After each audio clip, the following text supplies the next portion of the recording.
After Kirito accepted the duel challenge of Heathcliff, a lot of players gathered at the 75th floor's main city, Colini, in a coliseum to watch the fight between the two highly skilled players. Kirito was waiting in his room with Asuna, who was still annoyed that Kirito had accepted to duel the strongest player in the whole game.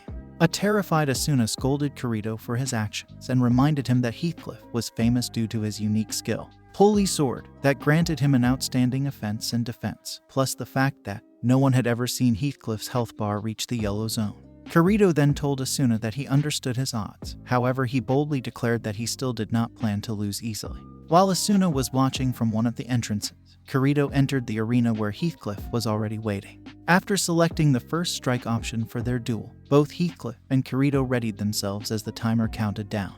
When the timer reached 0, Kirito started out with full-on assault with his dual blades.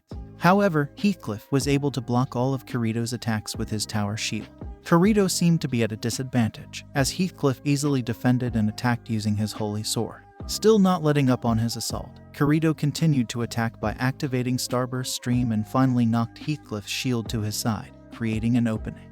As Kirito tried going in for the finishing blow, Heathcliff moved his shield at an impossible speed and once again blocked Kirito's attack. Seizing the moment, Heathcliff made a clean hit on Kirito, causing his health bar to reach the yellow zone, therefore winning the first strike duel. On October 22nd, at Agile's item shop, Kirito spoke with Asuna while getting ready for his duties in the Knights of the Blood Guild and putting on the guild uniform, disliking it because of the colors. At that moment, Asuna used the opportunity to question Kirito why he avoids guilds and people, despite being a nice person. Kirito answered by telling her about his time with the Moonlit Black Cats and how they died because of him. Although shaken by the story, Asuna hugged him and promised that she would protect him, giving Kirito some relief for his guilt. At the Knights of the Blood Guild headquarters, Godfrey informed them about taking Kirito to a mandatory training session in the 55th floor's labyrinth to evaluate his skills. Although Asuna told Godfrey that Kirito was stronger than him, Godfrey made him go as Kirito had to comply with the guild's rules despite his relationship with Asuna.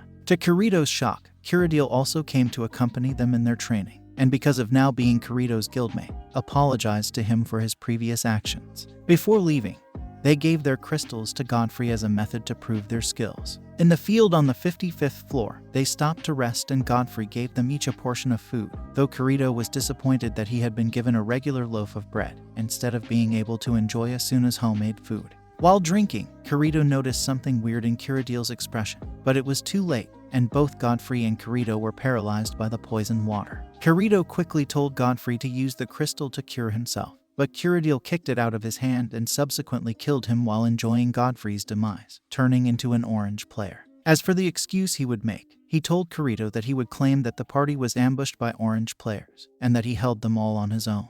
After Kirito's remark about him being more suited for a player-killing guild, Kiradil revealed his revenge plan to kill Kirito, and his membership in the PK Guild, Laughing Coffin. Nearly at death's doors, Kirito recalled his desire not to leave Asuna alone, which gave him the motivation to attempt to remove Kiradil's blade. Although the boy was only able to resist for a few moments, Asuna arrived to his rescue the next moment, immediately using a healing crystal to treat his critical wounds. As Kirito was surprised to see her, she explained that she had been observing their group via the map when she noticed that Godfrey had disappeared, which prompted her to rush to their position. Realizing that Kiradil had killed Godfrey, she unleashed a flurry of attacks against him, ignoring his claims that their Godfrey's death had been caused by a training accident.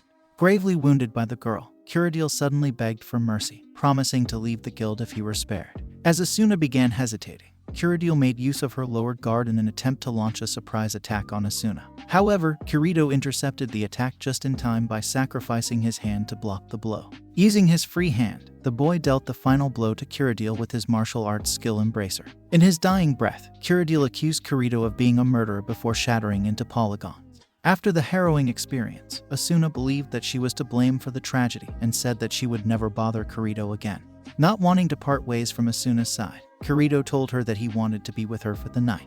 They both later had dinner at Asuna's house. After hearing that Asuna planned to stay away from the front lines for a while, Kirito brought up the fact that there was a small village at the southwest region of the 22nd floor. Kirito then asked Asuna if she would go there for a while, with him asked her if she would marry him there. She gracefully accepted the proposal. On October 24, 2024, the newly married Kirito, and Asuna met with their guild leader, Heathcliff, at the Knights of the Blood headquarters, and asked for some time off to recover from the ordeal involving with Cyrodiil, as well as due to their growing distrust of the guild. Heathcliff allowed them to take a temporary leave, stating that they would be called back to the front lines eventually.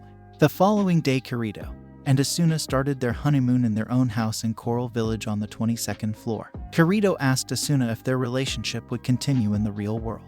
In response to this question, Asuna told Kirito that her feelings for him were real, and when they returned, she would find him and fall in love with him once again. A few days later, Kirito decided to take Asuna to the woods to play. Along the way, Asuna managed to convince Kirito to carry her on his shoulders by pointing out that it was just the two of them there, and the two followed the path to their destination. Then, several players fishing in the lake noticed them, and Kirito, who was already embarrassed at this, ran away quickly. When they reached the grove, Kirito started telling Asuna about the rumors he heard about of a wandering ghost of the hunted monsters roaming around in the forest at night. While Kirito told the story, Asuna became speechless as she witnessed a white child figure walking in the woods, believing it to be the ghost at first, until she realized that it was a child. After Asuna alerted Kirito about the mysterious child's presence, the child suddenly collapsed in front of them. Kirito approached the child and noticed that it was a little girl who appeared to be unconscious, thus they decided to bring her back to their home to rest. Although they were concerned that she lacked a cursor of any kind, they assumed that it was some sort of glitch. They quickly deduced that she was not an NPC, as no harassment warning appeared when they moved her, nor a quest giver, since she did not have any sort of quest message, and thus they assumed she was a player, despite the nerve gear having an age restriction during setup. The couple decided to try to deal with the matter the next day. The next day, the girl woke up and Kirito and Asuna learned that her name was Yui. However, Yui did not seem to remember anything else, neither what she was doing in the forest nor who her parents were. Both Kirito and Asuna tried to introduce themselves to Yui and took care not to upset her. However, Yui seemed to have difficulty pronouncing their name, so Kirito asked Yui what she rather call them. After a few moments thinking, Yui addressed Kito as Papa and Anna as Mama. The couple were initially surprised, but they quickly accepted Yui as their daughter, and the newly formed family were overjoyed. While having lunch, father and daughter teased mother as Kirito gave Yui his extra spicy sandwich, much to the latter's delight. Kirito then told Asuna that they should have an extra spicy dinner, to which she refused, causing Kirito and Yui to laugh. Once Yui fell asleep after having lunch, Asuna asked Kirito about what their next action should be. From the looks of Yui's current clothing, Kirito and Asuna considered checking the first floor, so they agreed that when Yui woke up, they would try visiting the town of beginnings for any sign of Yui's family or guardian. Later that day, Kirito carried Yui on his back and went with Asuna to the first floor. When they arrived at the teleport gate in the town of beginnings and Kirito asked Yui if anything seemed familiar to her, she replied that she did not recognize anything. As they moved to the market area, they noticed that there was a lack of players in the market area, considering the number of surviving players living in the town of beginnings. Suddenly, they heard several screams and headed towards the location to investigate. When they arrived at the scene, they witnessed a bespectacled female player named Sasha trying to save a group of children who were being harassed by the army players. They were arguing about some unpaid taxes, and the army members demanded that Sasha and the children strip off their armor and leave all their equipment as payment to them. As Sasha was about to unsheath her sword to confront them, Kirito and Asuna jumped into the action to help. While leaving Kirito to take care of Yui, Asuna attacked the group leader of the army players. Despite that, players' hit points could not decrease while inside a city's area. They would still experience an unpleasant feedback of sword skills, which Asuna made full use of. After Asuna drove off the opposing players, the children gathered around to thank her. Suddenly, Yui started muttering about everyone's hearts and stated that she did not come from the first floor but from a much darker place. Yui started panicking and a huge glitch-like phenomena occurred. After Yui cried out, she fell from Kirito's back and Asuna managed to catch her before she hit the ground. Yui fell unconscious, leaving Kirito and Asuna only to wonder what happened amongst themselves. On November 1st, in the first floor main settlement, the town of beginnings, Kirito and his family were having their breakfast at the guest room of the church, where Sasha and the children players were residing in. Kirito and Asuna were amazed at how many children players there were in the church. After a night's sleep, Yui had recovered from her panic attack earlier. Just then, they received a visit from Yulia, the vice commander of the army. Instead of complaining about them fighting her guild members, Yulia thanked Kirito and Asuna for punishing her fellow army members who were causing trouble. She then told them that she came to ask for their assistance. Yulia explained that the army became more corrupt and irresponsible thanks to the efforts of its former sub-leader, Kibeao. who was trying to overtake leadership from the nominal guild leader Thinker. The guild became corrupt when Kibeao came into power and enacted upon collecting taxes from people in the town of Beginning, and people were led to believe that he no longer cared about clearing the death game. As an attempt to dissuade this, Kibeao sent Kobats and his men to challenge the floor boss of the 74th floor by themselves, which resulted the deaths of Kobats and 2 of his subordinates. Thus, the guild planned to exile Kibeao for this reckless action. Desperate, Kibeao lured Thinker into a high-level dungeon without any equipment or crystal, under the guise of apologizing to him for the incident.